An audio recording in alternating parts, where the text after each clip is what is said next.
Hi, my name's Adam Smith. I'm a friend of Steve Knight's and also a colleague. I first got to meet Stephen through the AFA, which is the Association of Financial Advisors, where Steve sat and myself sat on the local Western Australian committee. My current role with the AFA is National Vice President and Head of Education.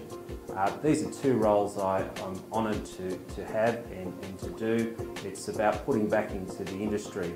The Association of Financial Advisors is the oldest industry or oldest association in our industry of 65 years and more. We are an organisation that typically fights outside our weight. We're well represented in Canberra on all the committees, and with the current FOFA, which is the Future of Financial Advice legislation going through, we've been represented at all levels.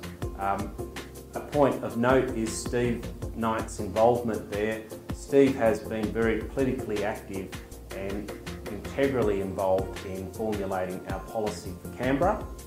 Steve, by nature, has a detailed personality, and he's been able to take complex issues and put them into a meaningful format on behalf of the AFA, which from CEO downwards, everyone is very grateful of. My involvement with Steve from an AFA perspective goes back to particularly when he was State Director of WA, and I was Gen X Chairperson, which looks after the mentoring of our younger advisors coming through. So I had to liaise and work very closely with Stephen, who was tremendous to work with.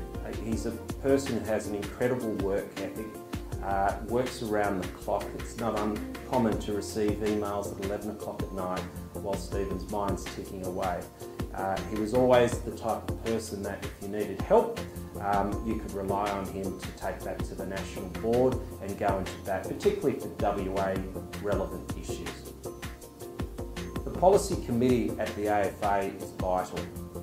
That committee is made up of members around the country and our CEO, where we formulate policy to take to Canberra. Stephen's involvement with that committee has been instrumental. He's one of the very few people which will take a 200-page document, read it 3 times and decipher it for those who aren't inclined to read full documents. So Stephen's involvement has been paramount to helping us shape a better outcome or a better future for the industry, which in turn is a better outcome for our clients. Stephen, in a nutshell, he could be likened to the Mad Professor, and anyone who's ever had the privilege of walking into Steve's office would see that. He's a lovable, likeable guy, very dependable. We share fishing as a common interest and already trying to shape a future fishing trip together. But overall, he's just the type of person that you like to be around because he's a positive character and a very caring person.